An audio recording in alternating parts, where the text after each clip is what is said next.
Now serving his fourth term in the 114th Congress, he has been described as a rising voice in the House Democratic Caucus by the Washington newspaper Roll Call, and was previously named one of the Forward newspaper's top Jewish politicians to watch. He's a member of the House Judiciary Committee, the House Ethics Committee, and the House Foreign Affairs Committee, on which he serves as ranking Democrat on the Middle East and North Africa Subcommittee.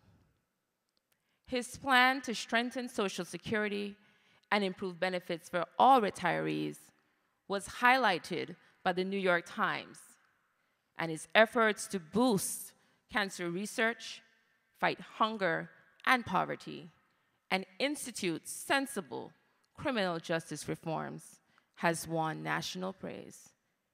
Please join me in welcoming Congressman Ted Deutch to the stage.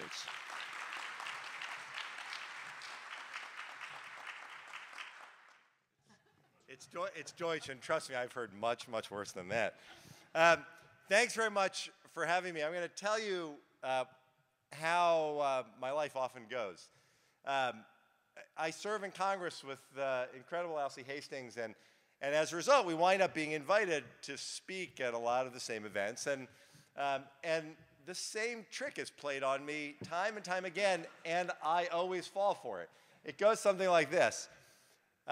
There's this great event that OIC is doing. It's a middle-class summit. These are issues that you care deeply about. Elsie's going to be there. He's going to come in and speak, and then he's going to leave, and you'll speak a little later. And every time I fall for it. Oh, great, Elsie won't be there. He's not speaking right before me. I'm good. I'm in, I'll do it. And then I get here, and I look at the program, and there I am, right after Elsie Hastings. So I find it an incredible pleasure and honor to work with Elsie, but I hate speaking after him. I do, and the funny thing is, I'm not one to tell jokes like that at events like this, but this morning was the day I was going to do it. Same joke. I had the fan, the whole thing. I worked on it last night. I stood in front of a mirror for 20 minutes telling it over and over. I called my kids and FaceTimed with them. I said, tell me how this goes. And then you stole it, Elsie. So. But it is great to be with you anyway. And it's great to be with all of you. Congresswoman Wilson, I saw may be here. I know Senator Brannan is here, and I think I saw Representative Diaz. Deputy Assistant Secretary Selznow, it's great to have you here, President Armstrong, and so many community leaders. I really appreciate the opportunity to join you this morning. Thanks to Newton and the rest of the OIC staff and the board for your incredible work that you do, the commitment to OIC's mission, and for giving me a chance to spend just a few minutes with you. Congratulations to all of you on your 15th year anniversary here. And in just 15 years, this organization has been able to make such a significant impact on our community, helping to get thousands of residents into high-demand jobs and supporting thousands of other families who need some extra assistance. And it's a job that we all play in this community in providing that assistance to one another. And the return on those investments, the investments that you make in families across South Florida, is immeasurable, it's lasting, it's impactful, and we are all the better for it. Now, this is a really incredible summit, and I'm particularly pleased at this year's theme, Building, Elevating, and Sustaining the Middle Class, because you don't have to go too far. You don't have to talk to too many people to know that in America and in our own community, there are still too many people who are struggling to reach the middle class. Now, these are tough issues here in South Florida, and as well as in communities across the country to grapple with. And in fact, the panel that's coming up is on the education and employment ecosystems. Aptly named, I think, because the two are so connected. And we all know the line, a good education can be a ticket to the middle class. I know it's true for so many of us in the room. And accordingly, our government's attention should always be to strengthen our schools and to offer every student a quality education. Now, I'm sure there are a lot of parents and guardians and family members of students in the audience today. And we all worry about how our students are going to succeed, how they're going to succeed in school, how that in turn is going to help them to succeed in life. Will they be sufficiently prepared for employment, for the real world?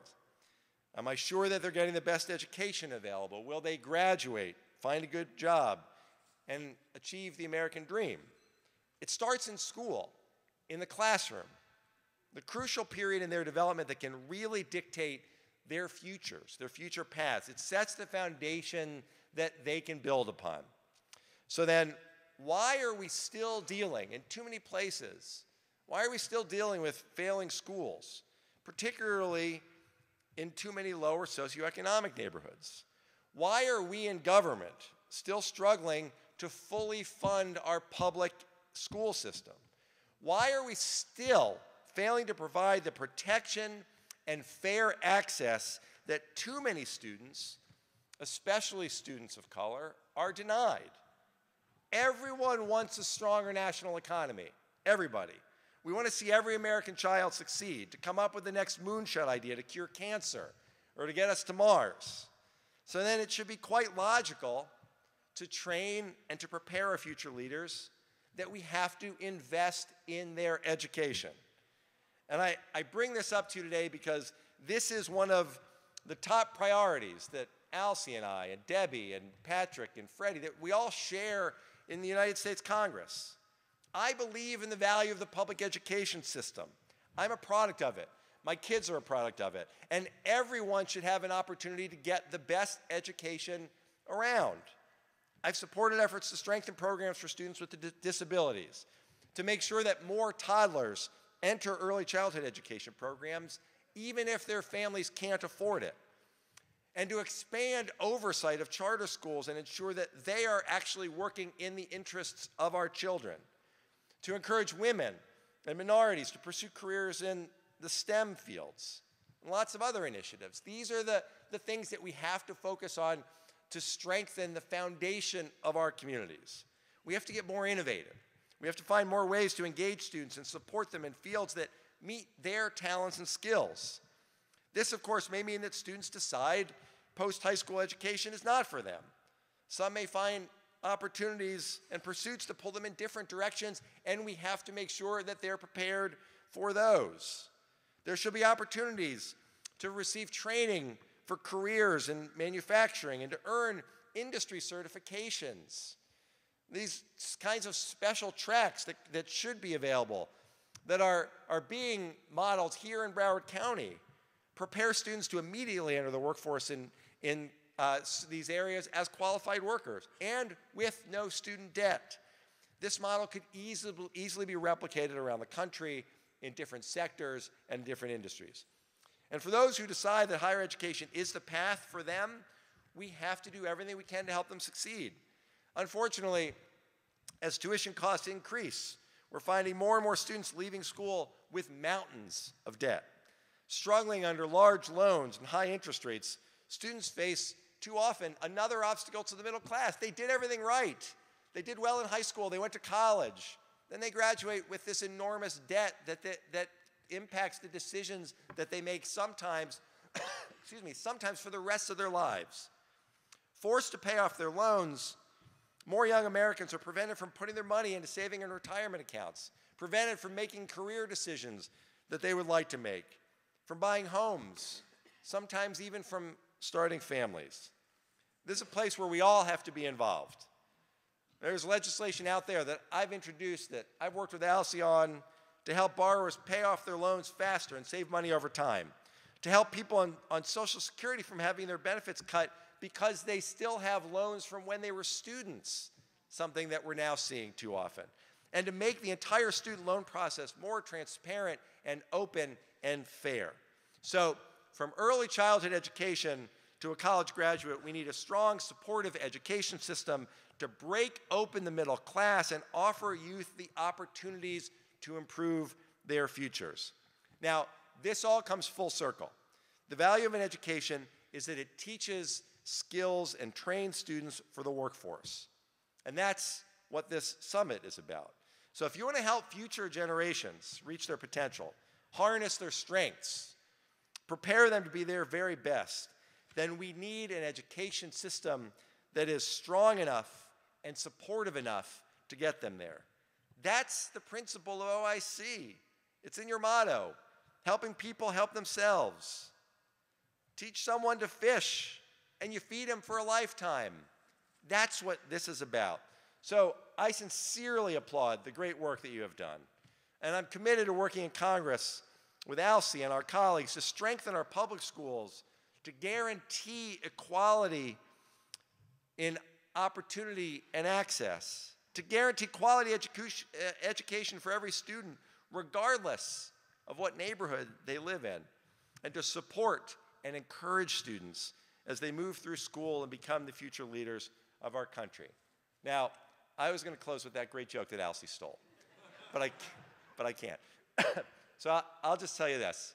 I grew up in an incredible middle-class community, working-class community in northeast Pennsylvania, Bethlehem, Pennsylvania. Now, Bethlehem, for those of you who knew this, in its day, Bethlehem was a company town. The Bethlehem Steel Corporation was the place that either your family worked in or your family did a job that had something to do with the steel company. My dad was a painter, and he painted the houses of people who worked there. And sometimes, if he got a good job, he got to paint some of the offices at the steel company. And over the course of my childhood and through college, we watched as the steel company went from the central driving force in our community as they went through round after round of layoffs and early retirements and forced early retirements, ultimately leading to the point when the Bethlehem Steel shut down completely. Now, there were not enough public officials who were willing to stand up on behalf of the people in our community against the things that were being done, illegal dumping, other things that were being done that ultimately led to the closure of Bethlehem Steel. There weren't enough people to stand up for the workers of Bethlehem Steel. But here's what we had, and here's why I close, because that's what this morning is about. We had family members and neighbors and teachers and religious leaders who never looked for help from anyone but themselves. And it's because of those teachers that I had, and those religious leaders that I learned from, and those people involved in the nonprofit world in Bethlehem, that the city withstood the closing of Bethlehem Steel and has come back and is thriving again. And it's because of efforts like that that all of you put forth every day in your professional lives and in your volunteer capacity that will help to ensure that our community right here in South Florida will continue to grow and strengthen and prosper. And I am proud to be here right with all of you to help make that happen. Thank you very much, everybody.